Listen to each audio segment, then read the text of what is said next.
상대가 이행을 하지 않습니다. 이행을 하지 않으면 이때 가서 판결문을 다 들고 와가지고 강제로 두들겨 패거나 장기를 냈다가 팔아버린다. 이러고 있습니다. 그래서 계약이 깨지고 싸움이 나는 건 원하지 않은 거니까 원하지 않은 건 국가가 해결하는 거야. 원하는 건 상황을 당하지 않도록 열심히 공부해서 주택관리사 자격을 취득해서 관리소장님으로 활동을 하시는 훌륭한 분들이 되셨으면 좋겠습니다.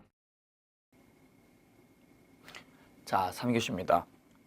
우리 선생님들이 이제 보시면은요, 주소에 있어서 법적 효과는요, 부재와 실종의 기준이 되고 법인 주소지도 있고 그 다음에 변제의 장소도 주소를 갖다가 기준으로 하게 되고 상속 개시지도 주소를 갖다가 기준으로 한다 그랬어요. 그러면 가장 먼저 나오는 것이 이제 부재자 재산관리제도죠. 그래서 종래의 주소나 거소를 떠나서 당분간 돌아올 가능성이 없는 재산방치자가 있습니다. 이 재산방치자는요, 깔끔하게 정리해가지고 모든 거 돌아가신 걸로 하고 재산을 갖다가 상속시켜버리자 그러면 너무 야박하죠.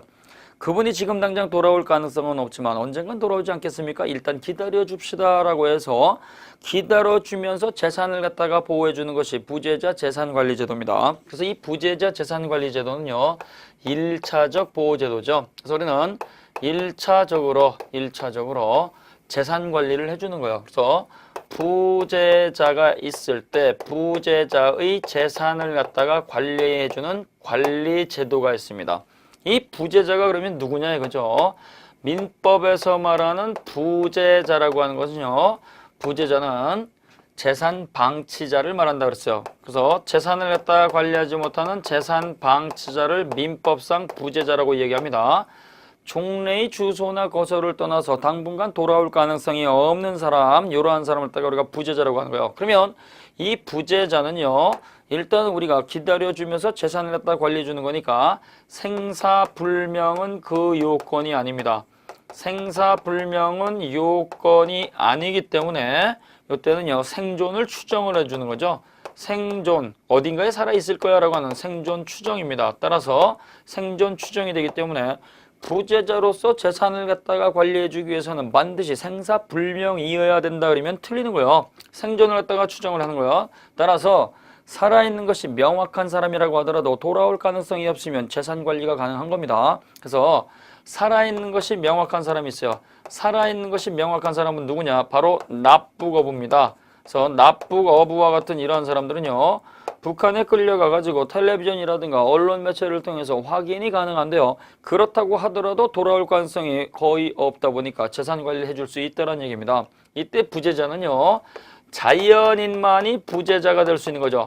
살아있는 사람, 그래서 사람만이 부재자가 되는 것이고 법인 단체는요, 성질상 부재자가 될 수 없다는 걸 꼭 기억을 하셔야 됩니다. 그러면 이러한 상태에서 이러한 걸 갖다가 일정한 자의 청구가 있어야지만 가정법원이 재산관리를 갖다 해주는 것이지 청구가 없이 가정법원이 직권으로 재산관리하는 것은 허용되지가 않습니다. 국가는 국민을 갖다가 일일이 따라다니면서 보호해주지 않습니다. 이러한 상태가 있으니까 국가가 도와주셔야 되겠습니다라고 청구를 해야 돼요. 그래서 가정법원의 전속 관할이 되는데 이때 가정법원은요, 직권으로 재산 관리해 주는 것이 아니고 청구권자의 청구가 있어야 돼요. 청구. 자, 그래서 교과서를 딱 봅니다. 92쪽에 보시면 자, 부재자 재산관리제도 별표 3개 놓으시고요. 22조 조문 보세요.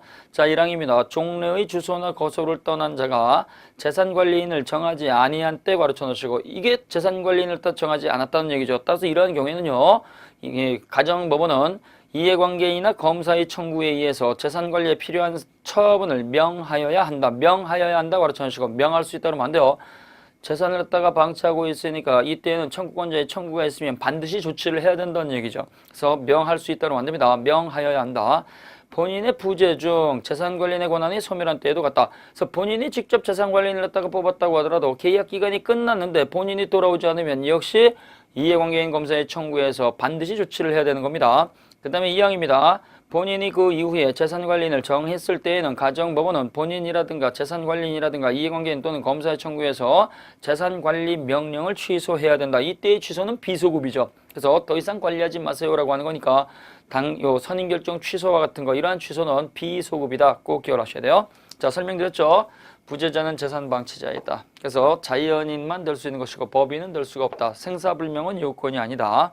그 다음에요. 2번에 보시면 가정법원이 원칙적으로 간섭하는 경우가 있어요. 자, 그래서 가정법원이 원칙적으로 간섭하는 경우.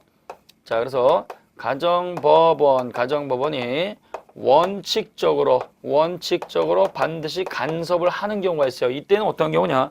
부재자 본인이 재산관리인을 두지 않았을 때입니다. 그래서 부재자가 자기 재산 관리에 필요한 조치를 안 한 거죠.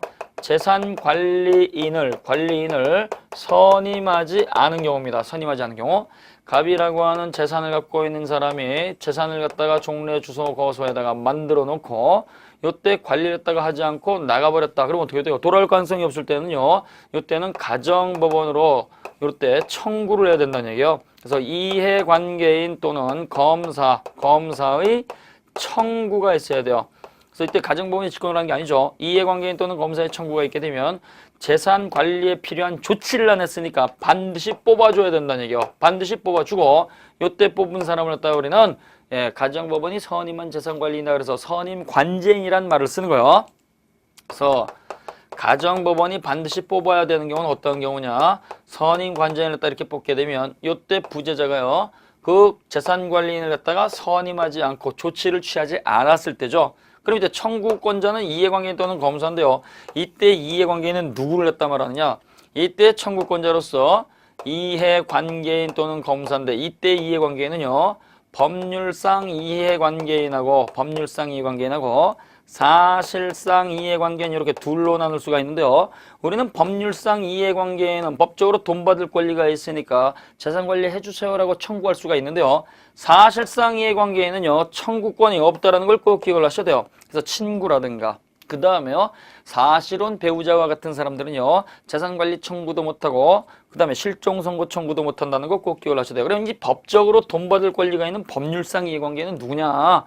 부재자 갑에 대해서 돈 받을 권리가 있는 채권자라든가 그 다음에요. 또 다른 채무자로서 연대채무자 갑과 똑같이 전부 다 책임지는 경우죠. 그 다음에 갑에 대해서 돈을 갖다 대신 변제해준 보증인 그 다음에 갑의 재산을 갖다가 상속받을 수 있는 상속인 이러한 사람들이죠. 근데요. 법적으로 이해관계를 때 갖고 있다고 하더라도 재산관리에 따라 청구하지 못한 사람들이 있어요. 그래서 우리가 친권자라든가 후견인과 같은 기존의 법정 대리인은요. 법적 이해관계는 있다고 하더라도 재산관리 청구는 못합니다. 그래서 채권자라든가 연대채무자라든가 보증인이라든가 상속인과 같은 사람들은 재산관리를 했다가 청구를 했다가 할 수가 있는데요. 기존에 존재하는 법정 대리인으로서 친권자, 후견인 이러한 사람들은 관리해주세요라는 청구는 못하죠. 친권자 후견인 재산관리인의 지위를 겸하고 있으니까 가정법원 판사한테 가서 재산관리인 뽑아주세요 그러면 판사가 당신들이 하세요라고 한다는 얘기예요. 그러나 이 분들은 친권자하고 후견인은요.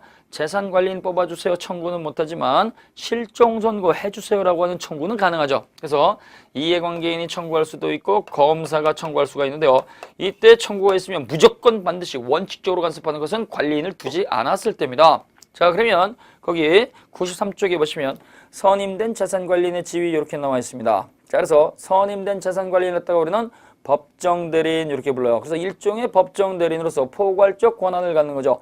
포괄적 권한을 갖기 때문에 선임된 재산관리인은요. 특정 재산관리한 사람들이 아닙니다. 그러면 가정법원에 의해서 이렇게 선임된 부재자의 재산관리인, 선임관제인은 어떠한 지위를 갖느냐? 법원이 선임한 재산관리인, 그래서 선임관제인인데요. 법원이 뽑아줬으니까 법정대리인으로서의 지위를 갖습니다. 법정대리인이란 얘기예요. 따라서 이때는요. 하나만 재산을 갖다 관리하는 게 아니죠. 동산만 관리하는 것도 아니고 예금만 관리하는 것도 아니고 따라서 전체 재산에 대해서 관리 권한이 있으니까 포괄적 권한을 갖는 자입니다. 포괄적 권한을 갖기 때문에 권리 행사, 그래서 권한 행사의 범위가 불명확한 자죠. 따라서 재산관리인의 권한 행사, 요 권한 행사가 불명확한 자입니다. 권한 행사의 범위가 불명확한 자를 위해서 우리는 민법 118조에다가 규정을 두었죠. 118조 보충 규정을 넣어놨습니다. 권한 행사의 범위가 불명확한 자는 그 권한 행사의 범위가 명확하지 않으니까 보존행위라든가 이용행위라든가 그 다음에요 계량행위와 같은 보이계는 할 수가 있어도 처분행위는 못한다. 자, 그래서 권한행사의 범위가 불명확하니까 눈에 안 보인다 그랬죠? 눈에 안 보이니까 보이게 한다 그랬어요? 그래서 보존행위, 이용행위, 계량행위는 할 수가 있어도 처분행위로서 담보 설정이라든가 매매와 같은 거 이런 것들은 못한다 그랬어요. 그럼 여기 보존행위가 나와 있는데요. 자, 이 보존행위라고 하는 것은요. 요거는 언제나 무제한 자유입니다. 자, 그래서 보존행위는 언제나 무제한으로 자유롭게 할 수가 있어요. 그럼 이때 이 보존행위가 뭐냐 이거죠. 보존행위는요. 있는 그대로 현 상태를 유지해 주는 거예요. 그래서 부재자갑이 재산관리 조치를 했다가 안 했을 때 법원으로부터 선임된 재산관리는요. 그 부재자가 갖고 있는 현재의 권리를 그대로 유지시켜주면 되는 거예요. 현상 유지가 되기 때문에 현상 유지할 수 있는 것은 어떤 것들이냐. 5가지 기억하셔야 돼요. 그래서 부재자가요. 공사를 했다가 하다가 나간 경우죠. 기둥, 지붕, 벽을 했다가 갖췄다고 한다면 이때는 당연히 소유권 보존 등기해 줄 수 있습니다. 보존 등기는 그 권리를 갖다가 보존해 주는 거니까 법원의 허가사항이 아닙니다. 그 다음에 그 부재자 시대 건물이 유교시 멸실이 됐다. 그 다음에 그 건물이 망가졌다. 훼손이 있게 되면 그 건물이라든가 물건의 유지 보수를 해야 되겠죠. 그 다음에 부재자가 다른 사람에 대해서 채권을 갖고 있다. 돈 받을 권리가 있다고 한다면 당연히 소멸시효를 했다가 중단시켜줘야 되겠죠. 그래서 소멸시효를 했다가 중단시키기 위한 소송행위. 이것도 법원의 허가사항이 아닙니다. 그 다음에 부재자 재산에 대해서 제3자가 불법행위를 저질렀다. 그럼 어떻게 돼요? 예, 그 불법행위를 저지른 사람한테 손해배상을 청구해가지고 그 돈 가지고 유지보수해야 돼요. 그래서 불법행위가 저질러졌을 때 그 불법행위를 이유로 한 손해배상 청구, 즉 손배 청구는 이것도 법원의 허가사항이 아닙니다. 그 다음에요. 부패하기 쉬운 물건, 썩어버리기 쉬운 물건이죠. 요 물건의 처분행위, 이것도 역시 썩어버릴 때까지 그래서 허가를 받기 위해서 기다리면 이건 낭비가 되겠죠. 이 5가지는 보존행위에 포함되기 때문에 법원의 허가받을 필요가 없다. 그 다음에요. 이용행위하고 계량행위가 있는데요. 이 이용행위하고 계량행위라고 하는 것은요. 이거는 무제한으로 하는 게 아니라고 그랬어요. 무제한으로 하는 것이 아니고 일정한 제한된 범위 내에서 하는 거죠. 제한이 존재하는 거니까 할 수 있는 경우도 있고 하지 못하는 경우도 있어요. 그래서 이 제한이 있는데요. 어떤 제한이냐. 부재자가 가지고 있는 물건이라든가 권리의 성질을 변화시키지 않아야 돼요. 자, 그래서 부재자가 갖고 있는 물건이라든가 그 다음에 요 권리가 있을 때 요 물건과 권리의 성질을 변화시키지 않는 것들을 할 수 있다는 얘기입니다. 따라서 변화가 되는 건 못한다는 얘기예요. 그래서 변화되지 않으니까 허용되는 게 있죠. 자, 허용되는 거 요거 3가지 기억하셔야 돼요. 전혀 쓸모가 없는 황무지를 개간하는 경우, 개간지 이렇게 개간하는 거. 그 다음에요. 무이자로 돈을 갖다가 빌려준 것을 갖다가 이자부 소비대차로 전환하는 경우. 그래서 소비대차의 성질은 그대로 유지하고 돈 빌려준 성질은 그대로 놔두고 이자 받아서 유지보수해야 된다는 얘기죠. 그 다음에요. 공짜로 사용대차로 빌려준 것을 갖다가 임대차로 바꾸는 경우죠. 그럼 이때 대차라고 하는 성질은 그대로 있고 월세 받는 거죠. 그래서 임대차로 바꾸는 건 가능한 겁니다. 따라서 법원이 선임한 부재자 재산관리인이 월세 받고 물건을 갖다가 빌려주는 것은 법원의 허가사항이 아니라는 거 꼭 기억을 하셔야 돼요. 자, 근데요. 허용되지 않는 게 있어요. 허용되지 않는 거. 하지 못하는 건 뭐냐. 성질이 바뀌니까 못한다고 그랬어요. 그래서 부재자가 가지고 있는 그 전이라든가 답을 대지로 조성하는 형질 변경은 허용되지가 않습니다. 형질이 변경이 되었다는 얘기는 물건의 성질이 바뀌었다는 얘기죠. 형질 변경은 못한다. 그래서 전이라든가 답으로 조성되어 있는 것을 갖다가 대지로 조성하는 것, 대지 조성행위는 못한다. 그 다음에요. 예금으로서 임치, 보관하고 있는 것을 갖다가 예금을 인출하는 행위, 돈을 찾는 거죠. 그래서 통장 들고 가서 은행에서 돈 찾는 것은요. 이거는 성질이 바뀌는 거니까 허용되지 않습니다. 따라서 부재자 본인한테 경제적 이득이 된다고 하더라도 이때 선임관제에는 예금을 인출을 해가지고 주식에 투자한다거나 부동산 투기한다거나 돈 누리한다는 거 이건 허용되지 않습니다. 그러나 처분행위는 못하는 거예요. 자, 그래서 거기 3번에 보시면 선임된 재산관리인의 권리와 의무 이렇게 나와 있는데요. 그건 쭉 읽어보시고 지금 말씀을 드린 것이 바로 94쪽에 나와 있는 겁니다. 그러면 이때 선임된 재산관리인이 어떠한 권리를 갖느냐? 어떠한 권리를 갖느냐? 이 권리를 갖다가 살펴보기 전에 처분행위와 관련된 걸 갖다가 좀 봅니다. 그래서 처분행위는 못한다 그랬죠? 이때 처분을 했다 하기 위해서는 반드시 법원의 허가를 받아야 돼요. 그래서 요 처분행위는 재산관리인이 단독으로 할 수가 없다. 단독으로 할 수 없으니까 이때는요 법원이 선임한 재산관리는요 반드시 법원의 허가를 갖다가 받아야 된다.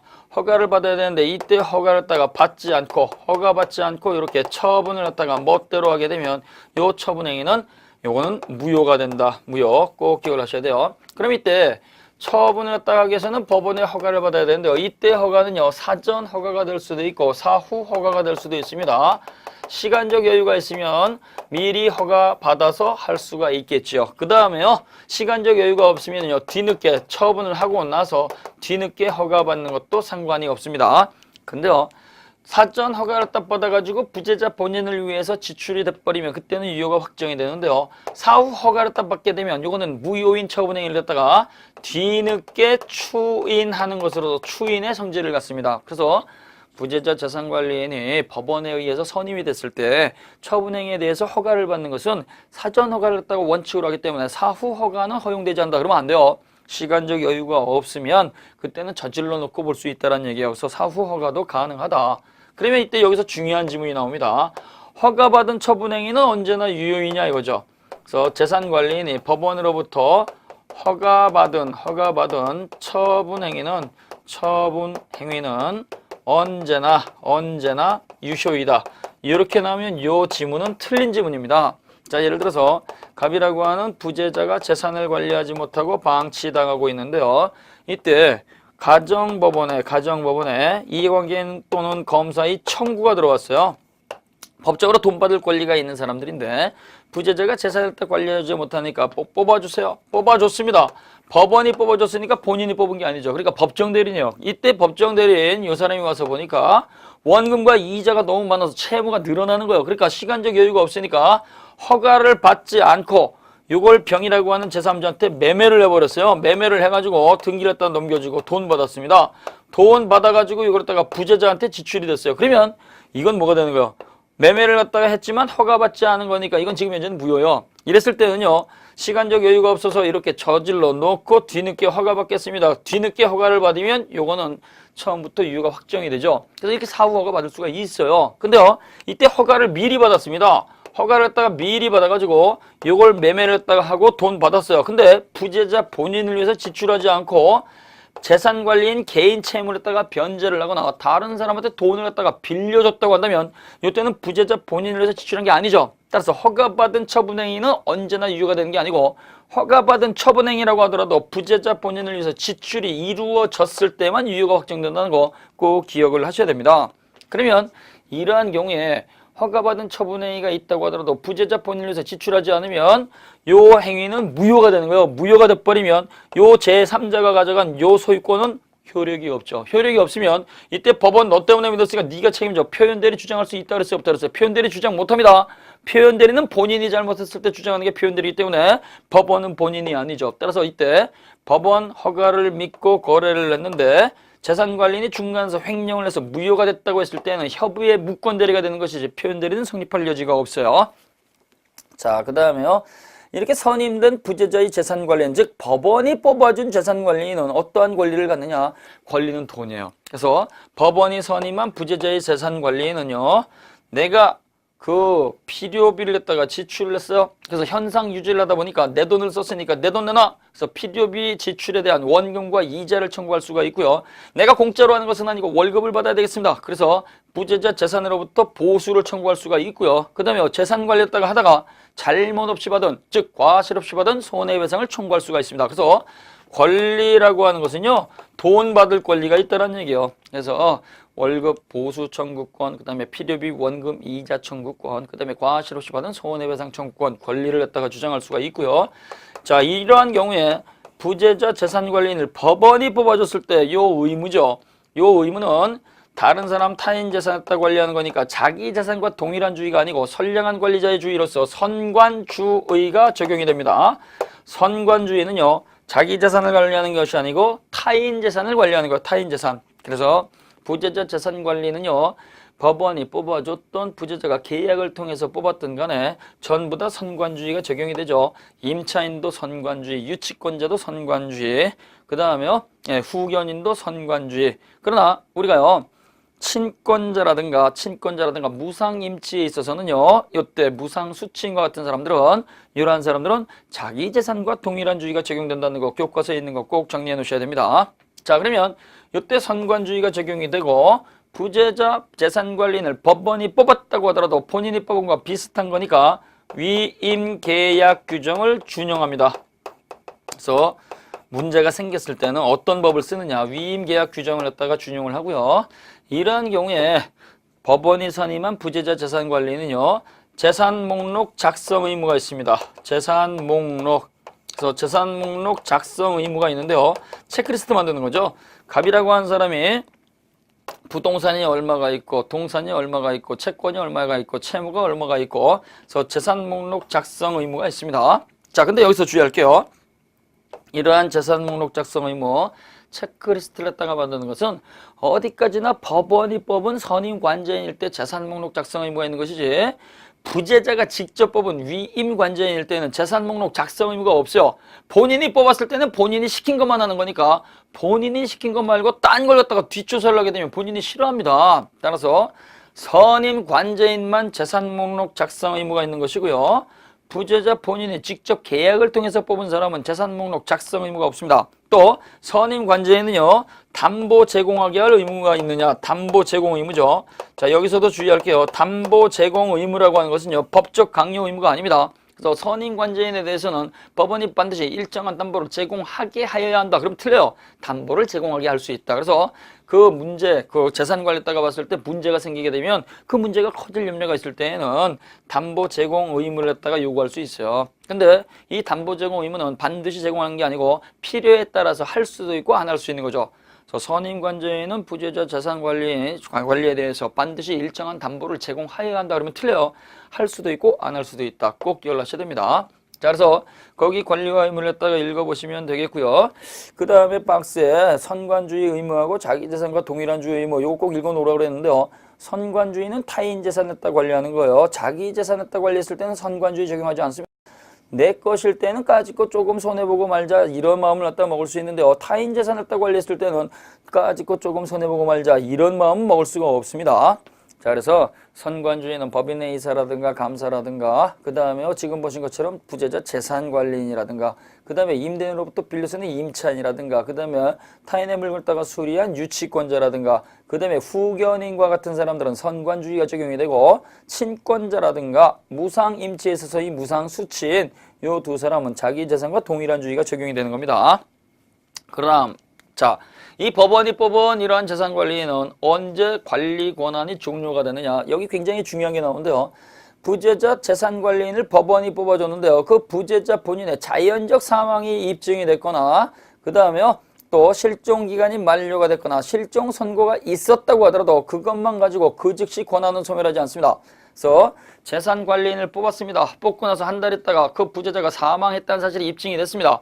그렇다고 하더라도 상속인이 재산을 갖다 관리하기 전까지는 선임 결정 취소 처분이 없는 한 재산관리인의 권한은 그대로 존재한다는 거 꼭 기억을 하셔야 돼요.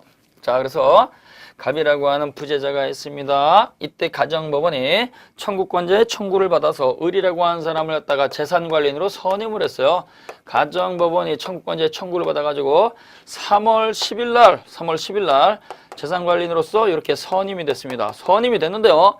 4월 10일 날 갑이라고 하는 사람이 사망이 돼버렸어요. 심장정지가 있다. 그럼 이때 그 즉시 소멸하냐? 그렇지 않다는 얘기예요.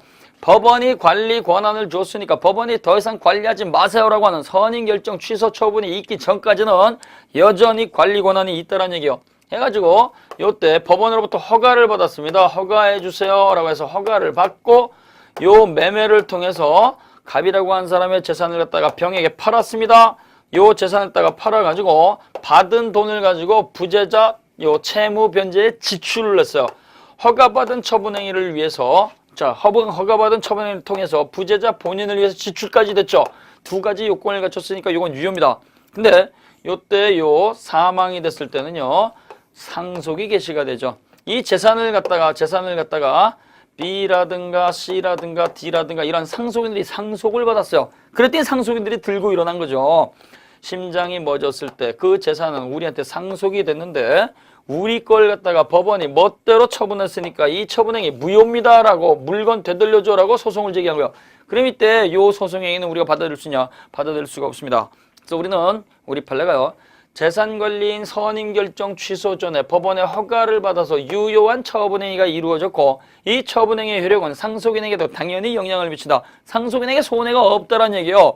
어차피 상속이 개시가 되면 포괄 승계가 되는 거니까 갑이 가지고 있는 권리뿐만이 아니라 채무까지 전부 다 승계가 돼버리죠. 따라서 미리 원금과 이자를 갖다 갚아줬으니까 오히려 채무를 줄여준 거예요. 따라서 선임결정 취소 전에 부재자 사망 이후에 법원에 허가받아가지고 유효한 처분행위가 이루어지고 이 처분행위 효력은 당연히 상속인에게 영향을 준다라는 거 꼭 기억을 하셔야 됩니다.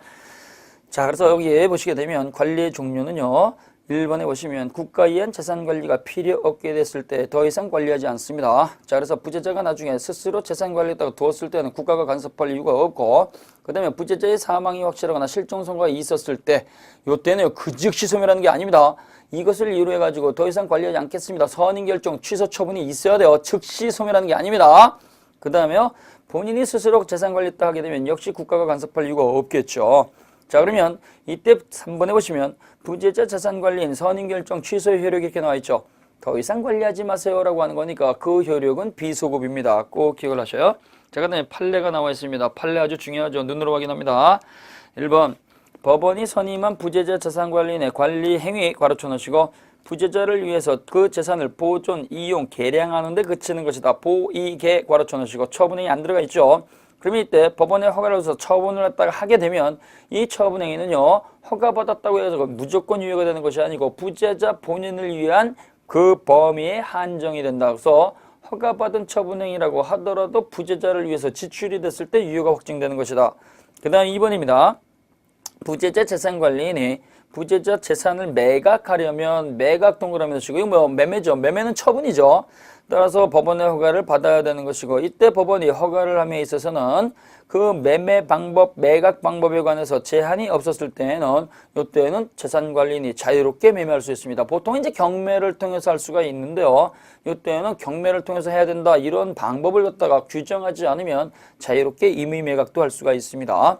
그 다음에 3번 부재자 재산관리인에 의한 부재자 소유의 부동산 매매 행위에 대한 법원의 허가 괄호쳐 넣으시고 이때 허가는요 사전 허가가 될 수도 있고 사후 허가도 가능합니다.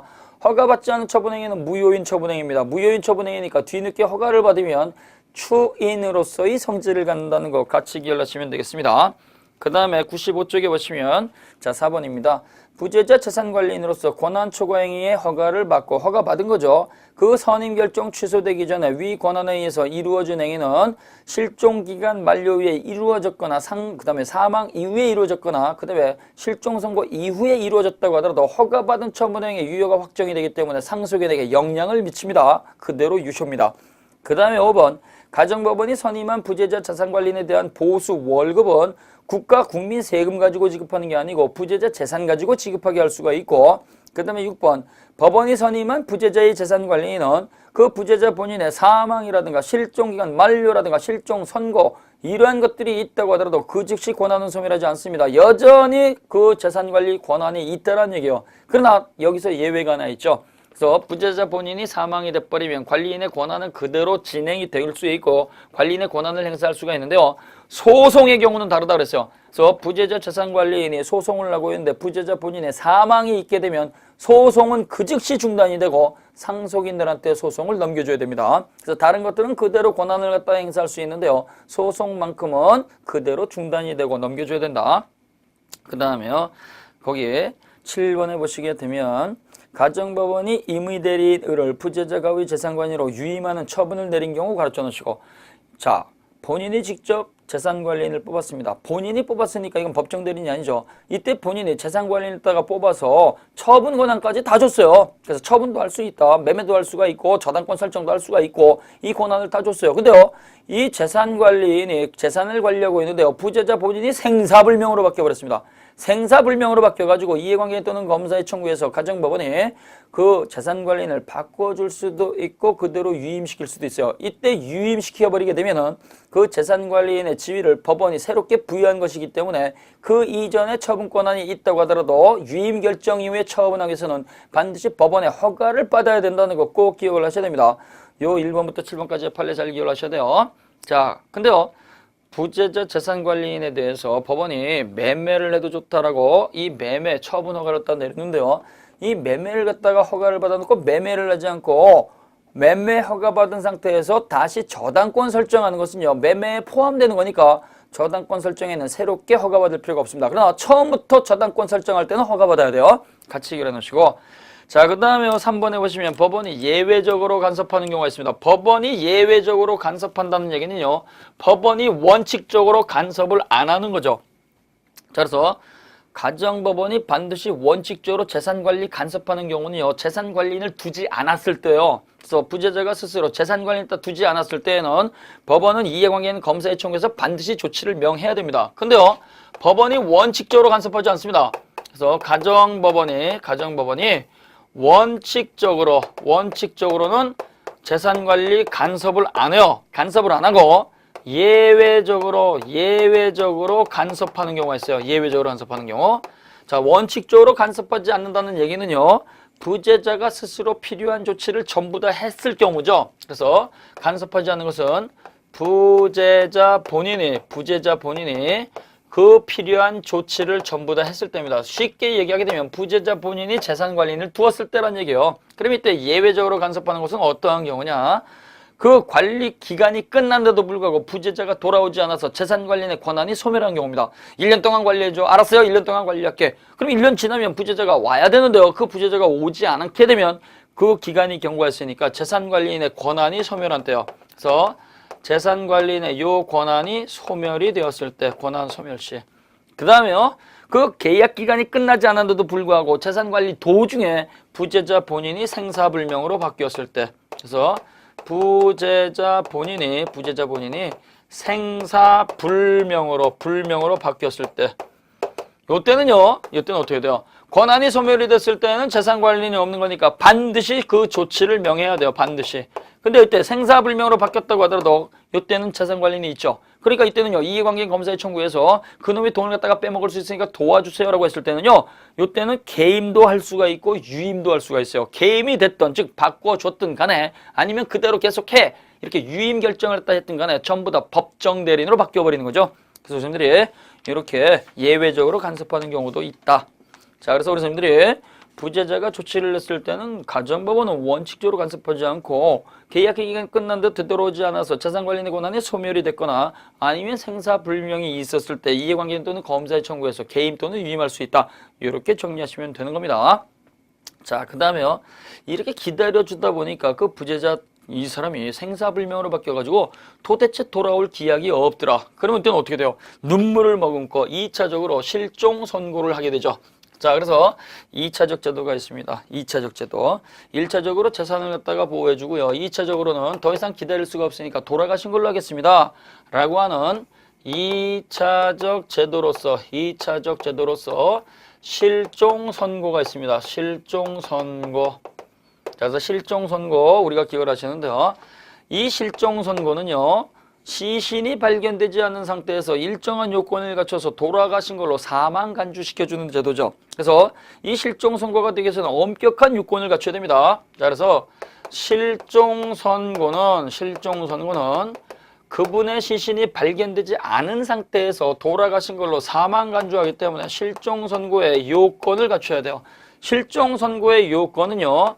실질적 요건 상태가 있고 형식적 요건 절차가 있습니다. 실질적 요건 상태 두 가지 갖춰야 돼요. 어떤 상태가 있어야 되느냐? 반드시 생사불명이어야 됩니다. 그래서 생사불명을 요건으로 하는 거예요. 생사불명. 생사불명이니까요. 살아있는지 돌아가셨는지 그 사실 자체를 모르고 있다는 얘기죠. 생사불명이기 때문에 이때는요. 절대적 생사불명이 아니고 상대적 생사불명입니다. 상대적 생사불명이에요.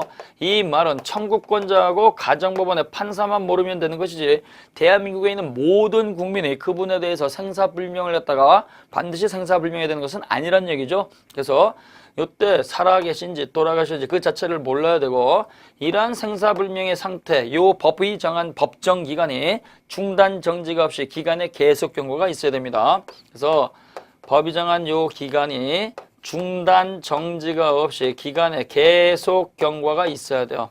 그래서 생사불명의 상태가 쭉 이어져야 된다는 얘기죠.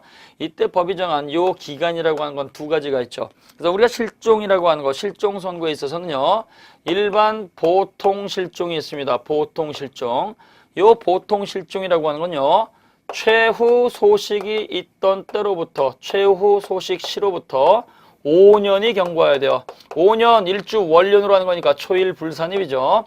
따라서 요때 최후 소식이 있던 때로부터 5년이다. 갑이라고 하는 사람이 1992년도 4월 7일 오후 2시에 최후 소식이 있었다 그러면 요때 실종기간 만료는 5년 경과입니다. 따라서 1997년이고 초일 불산입이니까 4월 8일 0시부터 기산이 됐겠죠. 따라서 4월 7일 자정 전까지는 만료 전이고 자정 이후가 되면 실종기간 만료가 되는 거예요. 그래서 초일 불산이. 자, 그래서 기간 계산하는 거 시험 문제 잘 나오니까 항상 연습하셔야 됩니다. 그 다음에요.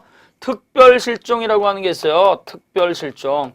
요 특별실종은요. 사망할 확률이 높은 위험한 사건들이니까 요건 1년으로 가는 거죠. 그래서 선박이 침몰했을 때로부터 1년, 항공기가 추락한 때로부터 1년, 그 다음에 전쟁이 종지한 때로부터 1년, 그 다음에 위난이 종료한 때로부터 1년이죠. 1년. 자, 그래서 우리가 이렇게 특별실종이라고 하는 건요. 선박 침몰 시, 항공기 추락 시, 전쟁 종지 시, 위난이 종료한 때 요 기간에 중단 정지가 없이 계속 경고가 있어야 됩니다. 자, 그 다음에 형식적 요건이죠. 자, 이 형식적 요건이라고 하는 건요. 항상 절차라고 생각을 하셔야 돼요. 절차를 갖다 갖춰야 되는데 어떠한 절차냐. 역시 가정법원이 직권으로 하는 게 아닙니다. 가정법원은요. 국가가요. 일일에 따라다는 것이 아니기 때문에 직권이 아니고 청구권자의 청구가 있어야 돼요. 그래서 실종선고 해주세요라고 하는 청구가 있어야 되는데요. 이때의 청구는 이해관계인 또는 검사죠. 그래서 우리가요. 피성년 후견이라든가 피한정 후견이라든가 피특정 후견이는요. 본배사 후후 검지를 했다가 써먹는 거고요. 다른 것들은 전부 다 원칙적으로 이해관계인 또는 검사입니다. 그러면 이때 이해관계인인데요. 이때 이해관계인은 법률상 이해관계인은 실종 선고를 했다가 청구할 수 있는 권한이 있지만 사실상 이해관계인, 사실혼 배우자와 같은 사람들, 친구와 같은 사람들은 청구권이 없다 그랬어요. 그래서 사실혼 배우자라고 하더라도 동거하고 있다는 사실이 입증이 되면 실종 선고도 청구할 수가 있고 재산 관리도 청구할 수 있다. 그럼 다 틀리는 거예요. 사실상 사실혼, 그래서 사실상 이해관계인 사실혼 배우자는 청구권이 없다라는 거 항상 기억을 하시고요. 그럴 때 법률상 이해관계는 누구냐? 법적으로 돈 받을 권한이 있는 사람이라고 그랬죠. 그래서 법적으로 돈 받을 권리가 있는데요. 채권자라든가 채권자. 그래서 생사불명인 사람한테 돈 받을 권리가 있는 사람. 그 다음에 다른 연대 채무자. 그 다음에 보증인으로서 대신 돈 갚아준 사람. 그 다음에 상속인. 그 다음에 배우자. 그 다음에 친권자. 그래서 배우자라든가, 그 다음에 친권자라든가, 그 다음에 후견인 같은 사람들. 이런 사람들 전부 다 들어간다는 얘기예요. 근데 여기서 주의할 게 상속인이죠. 이때의 상속인은 모든 상속인이 실종선고 청구권을 갖는 것이 아니고 선순위 상속인만 실종선고 청구권을 갖습니다. 따라서 후순위 상속인은요. 실종선고를 갖다가 통해서 상속받을 재산을 갖고 가는 사람이 아니죠. 그래서 선순위 상속인이 있으면 후순위 상속인은 실종선고 청구 권한이 없다. 꼭 기억을 하셔야 됩니다. 따라서 여기 갑이라고 하는 사람한테요. 을이라고 하는 배우자 아내가 있고 병이라고 하는 아들이 있고 정이라고 하는 어머니 모친이 있다고 한다면 요분이 돌아가시면 실종 선고를 통해 가지고 상속받는 사람은 배우자하고 직계비속이 선순위가 되기 때문에 모친은 2순위죠. 따라서 모친 갑의 어머니는 실종 선고 청구권이 없습니다. 또 갑의 형제는 3순위가 돼버리죠. 그래서 배우자하고 직계비속이 선순위가 되는 거예요. 자, 이렇게 청구가 들어오게 되면 바로 해주는 것이 아니고 요때 청구가 들어왔다고 하더라도 공시최고를 거쳐야 돼요. 공시최고. 생사불명이기 때문에요. 이때는 공시처고를 갖다 6개월 이상을 줍니다. 갑에 대해서 실종 선고가 진행이 되고 있는데 갑이 살아있는지 돌아가셨는지 알고 있는 분들은 법원에다가 제발 알려주세요라고 하는 것이 바로 공시처고죠. 따라서 이때 공시처고를 딱 거쳤는데도 불구하고 소식이 없다 그러면 두 가지 요건을 갖춘 거죠. 따라서 실질적 요건으로서 생사불명, 기간의 계속경과 그 다음에 형식적 요건으로서 청구, 그 다음에 공시처고를 딱 갖추게 되면 그때는 선고를 했다가 해도 되고 안 해도 되는 게 아니고요. 반드시 선고해야 돼요. 그래서 요건을 갖추었다. 요건이 구비되었다고 한다면 이때는요. 재량적 선고가 아닙니다. 재량적 선고가 아니에요. 그래서 선고를 할 수 있다 이런 게 아니고 필연적 실종 선고가 된다. 필연적 선고 꼭 기억하시고요. 그럼 이때 실종 선고를 받으면 그 선고의 효력은 어떻게 되느냐? 자, 실종 선고가 떨어졌습니다. 실종 선고가 결정이 되면 그 실종 선고의 효력은 세 줄로 정리합니다. 자, 그래서 실종 기간 만료 시 돌아가신 거죠. 자, 그래서 실종 기간 만료 시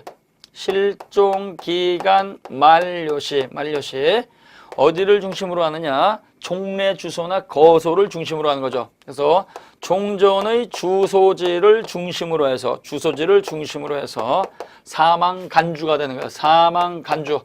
그래서 사망 간주가 된다. 요거 꼭 기억하셔야 됩니다. 법원이 선고했으니까 추정적 효력이 아니고 사망 간주입니다. 따라서 법이 정한 1년이라든가 5년이라든가 실종 기간이 끝났을 때 돌아가신 것이지 실종 선고시도 아니고 그 다음에 실종 선고 청구시도 아닙니다.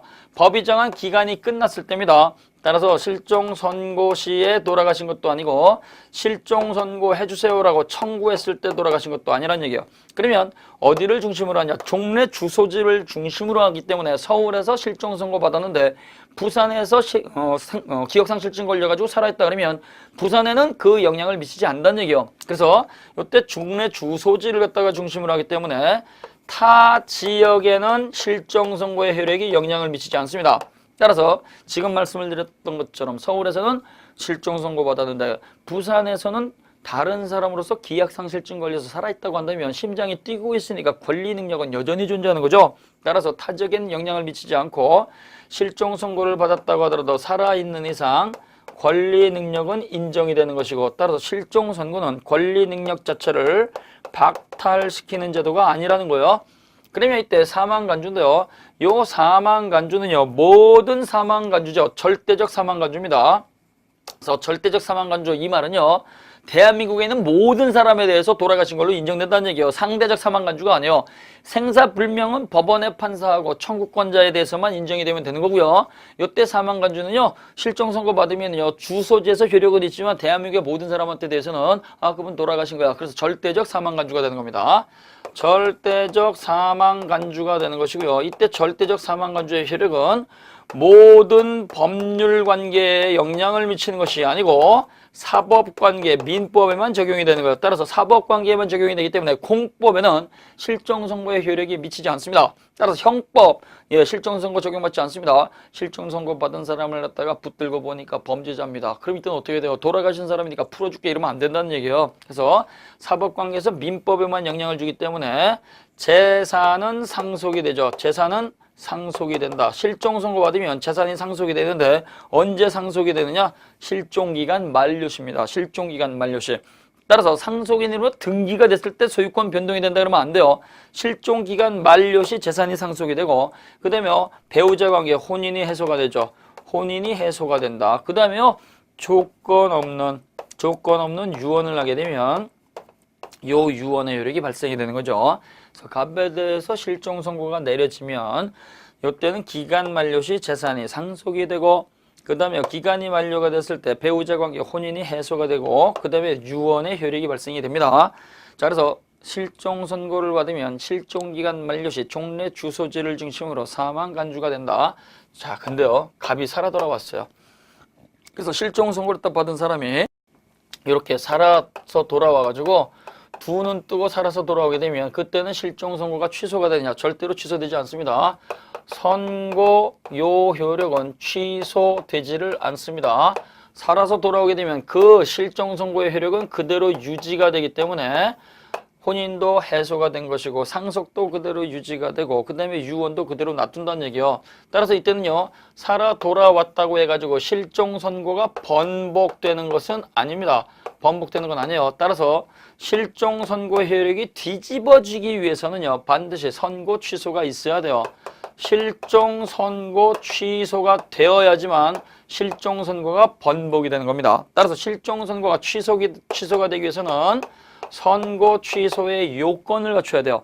선고 취소의 요건은 실질적 요건 3가지 가운데 하나가 있어야 되고 그 다음에 형식적 요건을 갖다가 반드시 갖추고 있어야 돼요. 실질적 요건 상태는 어떠한 상태냐? 그 실종 선고를 딱 받은 사람이 두 눈 뜨고 살아 돌아온 생환이 있었거나 또는 다른 시점에 사망한 사실이 입증이 되거나 다른 시점 사망 사실 입증이 되거나 또 다른 시점에 생존했다는 살아 있었다는 생존 사실이 입증이 되었을 때 그래서 살아서 돌아왔거나 다른 시점에 심장이 멎어서 사망이 됐다는 사실이 입증이 되거나 다른 시점에 생존했었다는 살아 있었다는 사실이 입증이 됐을 때 그러면 전부 다 입증이 된 거죠. 따라서 이때는요. 청구권자의 청구가 있어야 돼요. 이러한 사유가 있으니까 실종 선고 취소해 주세요라고 하는 청구죠. 이때의 청구권자는 역시 이해관계인 검사가 기본인데요. 여기는 본인이 들어갈 수 있어요. 본인. 그래서 본인 또는 이해관계인 역시 법률상 이해관계인이죠. 그 다음에요. 검사. 이러한 사람들의 청구가 있을 때 요때에는 실종 선고를 했다가 요건을 갖췄으니까 반드시 취소해야 됩니다. 그러면 이때 실종 선고가 취소가 되면 그 취소의 효력은 어떻게 되느냐? 멀쩡하신 분을 갖다가 돌아가신 걸로 만들었으니까 요때는요. 당연히 원 상태로 되돌려주는 게 원칙이에요. 그래서 실종 선고가 취소가 되면 그 취소의 효력은 원칙적으로 소급합니다. 그래서 멀쩡하신 분을 갖다가 돌아가신 걸로 만들었으니까 다시 원 상태로 되돌려 줘야 돼요. 따라서 소급한다. 소급하는 거니까 원상 회복이 되는 거예요. 그래서 상속을 없던 걸로 되돌려주고 배우자도 되돌려주고 그 다음에 유언도 없던 걸로 되돌린다는 거죠. 그러나 이때 실종 선고 자체가 비극이니까 예외적으로 비소급하는 게 있어요. 비소급이라는 얘기는요. 현 상태를 그대로 유지하는 거죠. 현 상태를 그대로 유지하는 거예요. 그럼 이때 비소급돼 가지고 그대로 놔두는 것은 어떠한 요건을 갖춰야 되느냐? 2가지 요건 갖춰야 돼요. 실종 선고를 받고 나서 그 취소가 되기 전의 행위여야 돼요. 그래서 실종 선고 후 그 취소 전 행위일 것. 따라서 선고 받고 나서 선고가 취소되기 전 그때 이루어진 행위지 선고되기 전에 이루어진 행위는 전부 다 보호받지 못합니다. 그 다음에요. 요때 요 행위라고 하더라도 쌍방선의여야 돼요. 쌍방선의 꼭 기억하셔야 됩니다. 자, 갑이라고 하는 사람이 실종 선고 받았습니다. 이때 을이라고 하는 배우자고 병이라고 하는 요 직계비속이 기간 만료 시 재산을 갖다가 상속을 받고 선고 있고 나서 취소되기 전에 A라고 하는 사람한테 요 부동산을 팔아버렸습니다. 그러면 이때 선고받고 나서 취소되기 전에 쌍방선의로서 요때 요쪽 상속인들도 선이고 매수인도 선이라고 한다면 등기 넘겨받았으니까 이때의 등기는 요 A라고 하는 매수인 소유가 되는 것이고 갑이 살아 돌아왔다고 해가지고 요 물건 자체를 갖다가 되돌려줘라고 하는 말은 못한다는 얘기고 왜 쌍방선이니까. 그러나 그렇다고 하더라도 요때 매매대금을 받았다. 이 매매대금이라고 하는 거 요 대금은요. 요거는 실종 선고가 취소가 됐으니까 상속 못 받는 사람들이 물건을 팔았으니까 물건은 못 찾아와도 돈은 되돌려줘야 돼요. 그래서 실종 선고가 취소가 됐을 때 그 재산행위가 유효가 확정이 됐다고 하더라도 이때는요 선악을 불문하고 실종 선고를 직접 원인으로 재산을 취득한 상속인들은 그 받은 대금을 되돌려줘야 돼요. 받은 대금을 딱 되돌려주는데 몰랐을 때는 되돌려줄 필요가 없고 알았을 때만 되돌려준다 그러면 안 되죠. 그래서 선의일 때는 현존이익 범위 내에서 반환하는 것에 따라서 유흥비로 탕진한 걸 갖다가 빼고 되돌려주고 자신의 노력으로 증식한 부분도 빼고 되돌려주는 거죠. 악의일 때는 보호할 필요가 없으니까 이때는 어떻게 돼요? 악의일 때는 받은 이익이 있으면 이익에다가 이자를 붙이거나 손해가 있으면 당연히 손해를 배상해서 반환해 줘야 됩니다. 근데요. 만약에 이게 일방악이다. 이쪽이 이미 갑이 살았다가 알았거나 이쪽이 알았다고 한다면 그때는 물건 자체를 되돌려 줘야 돼요. 쌍방선일 때는 물건은 그대로 매수인이 가져가지만 이때는 돈만 상속인들이 되돌려 주면 되는 거죠. 근데요, 일방이 악의라고 한다면 이때는 물건 자체를 되돌려 주게 되는데요. 그 악의자라고 하더라도 등기부 취득시효라든가 점유 취득시효라든가 동산 서원의 취득과 같이 별도의 요건을 갖추게 되면 그때는 악의자라고 하더라도 반환할 의무는 없습니다. 자, 그래서 재산행위 정리해 놓으세요. 선고 후 취소 전에 재산행위가 있을 때 매도인 매수인 쌍방선이라고 한다면 물건은 못 찾아오고 대금만 찾아온다. 선일 때는 현존이익 범위 내에서 악의일 때는 이익에다가 이자를 붙여서. 자, 근데요, 혼인행위가 이루어졌어요. 자, 그래서 을이라고 하는 배우자하고 새로운 배우자가 혼인을 했습니다. 실종 선고가 있고 나서 취소되기 전에 이렇게 재혼을 한 거죠. 혼인을 했을 때 요 을이라고 하는 사람도 갑이 살아있다 몰라서 서원이고 요때 재혼 배우자도 서원이라고 한다면 갑이 살아 돌아왔다고 하더라도 갑과 을의 배우자 관계는 되살아나지 않습니다. 무조건 요 두 사람의 혼인만 유효가 되는 거죠. 근데요, 만약에 일방악이다. 그래서 갑이 살아있다는 것다가 요 을과 비 가운데서 한 사람이 알고 있었다고 한다면 이때는요, 배우자가 다시 있는 사람이 또 결혼한 거니까 앞선 혼인은 부활이 돼버리고 나중에 있는 혼인은 중혼이 되는 거죠. 그래서 전혼 관계는 그대로 유지가 돼서 되살아납니다. 그러니까 갑과 을의 배우자 관계가 있는 거죠. 그러면 나중에 요 후혼이 일어났잖아요. 요 을이라고 하는 사람하고 B라고 하는 사람이 나중에 혼인을 하게 되면 이건 배우자가 또다시 생긴 거니까 중혼이 되는 거죠. 이 중혼은 혼인 무효가 아니고 혼인 취소 사유입니다. 취소 사유. 따라서 갑이 살아 돌아와서 나 이 혼인 취소하랍니다. 취소를 해버리게 되면 갑과 을의 부부관계만 있는 것이고 너희들끼리 잘 살아. 그럼 어떻게 돼요? 그때는 을과 B의 혼인만 유지가 되는 거예요. 자, 해서 이렇게 우리가 실종 선고에 관해서 살펴봤습니다. 이 실종 선고를 했다가 만약에 두 번에 걸쳐서 받았다. 두 번에 걸쳐서 받았다고 한다면 무조건 앞서 이루어진 실종 선고가 유효되는 겁니다. 왜? 취소가 되지 않았으니까 같이 기억해 놓으시면 되겠고요. 쭉 읽어보시면 됩니다. 자, 그래서 우리 선생님들이 그 다음에 보시기에는 이제 문제가 몇 개 나와 있죠. 이 문제를 갖다가 잘 풀어보시고요. 잠깐 쉬셨다가 111쪽에 제6장 법인을 갖다가 살펴보도록 하겠습니다.